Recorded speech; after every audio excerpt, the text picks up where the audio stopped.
আসসালামু আলাইকুম রহমতুল্লাহ। আমরা নিজেরা বিষ খাইতে পছন্দ করি এবং আমাদেরকে বিষ খাওয়ানোর জন্য অন্যকে প্রেশার দেয়।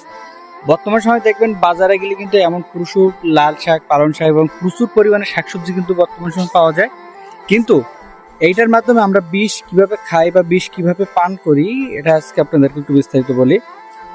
এই দেখেন, এখানে কিছু কিছু শাকের পাতায় পোকা আছে। তো যখন পাতায় পোকা থাকে তখন আমরা দোকানদারকে কি বলি যে ভাই, পোকা আলা শাক আমরা নিব না। তো তখন দোকানদার কি করে, ওই যে খ্যাতওয়াল যে তার বলে যে ভাই, তোমার যদি সবজিতে পোকা থাকে, তোমার সবজির পাতায় যদি পোকা থাকে আমরা নেব না।